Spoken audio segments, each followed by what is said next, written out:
King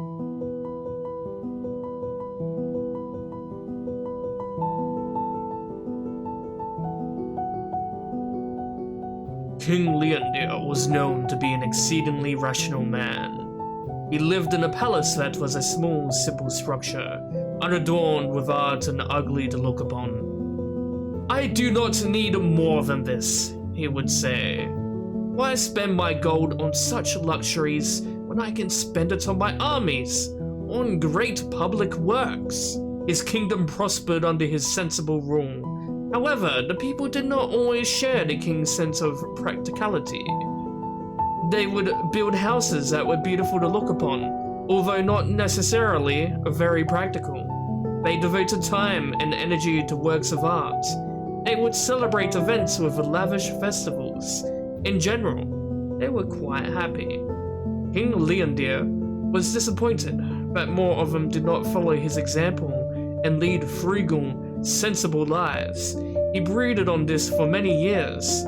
Finally, he decided that his subjects simply didn't understand how much more they could accomplish if they didn't waste time on those frivolous activities. Perhaps, he reasoned, they just needed more examples. The king decreed that all new buildings must be simple, unadorned, and no larger than was necessary for their function. The people were not happy about this, but they liked their king and respected the new law. In a few short years, there were more plain buildings than ornate ones. The citizens used the money saved to make and buy even more lavish art and hold even more excessive celebrations. Once again, King Leondir decided to provide them a strict example of how beneficial it would be to use their time and resources for more practical purposes. He banned all works of art in the city. The people were quite put out by this, but they knew that their king was doing what he thought was best for them. However, human nature is not so easily denied. In a few more years, the city was filled with plain, simple buildings and devoid of any sort of art. However, the people now had even more money and time to devote their parties and festivals. With a heavy heart, King Leondir decided that his people were to be treated like children. And like all children, they needed rules and discipline laid down by great figures of authority to make them understand what was truly important in life. He decreed that there should be no revelry in the city. Singing, dancing, and music were all banned. Even food and drink were limited to water and simple foodstuffs. You see, the people had had enough.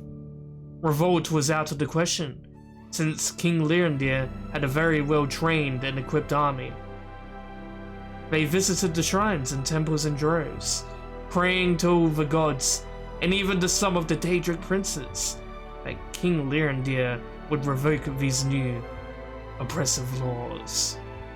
Sheogorath heard their pleas and decided to visit King Leondir.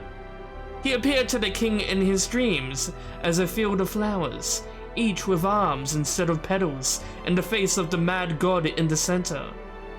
"I am Lord of the Creative and Lord of the Deranged. Since you have no use for my gifts of creativity, I have decided to bless you with an abundance of my other gift." From that day forward, every child born in the city was born into madness. Since infants do not reveal illnesses of the mind, it was several years before this was realized. The king's own son was among the victims, suffering from seizures and delusions. Yet, King Leondir refused to change his ways. When his son, Glint, was 12 years old, he stabbed his father while Leondir was sleeping. With his dying breath, King Leondir asked, "Why?" His son replied, "It is the most practical thing I could do."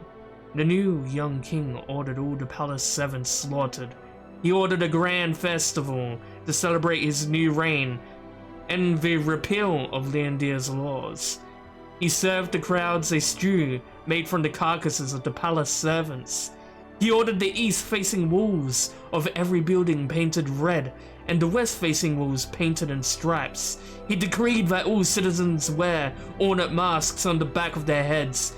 He then burned down the palace and began construction of a new one.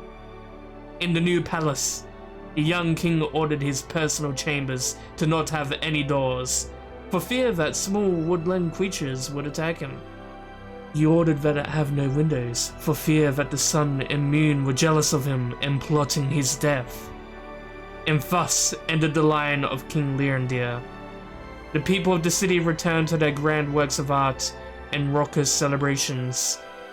They talked and acted as if they still had a living king, and even kept up the palace, using it to house and care for their mad children.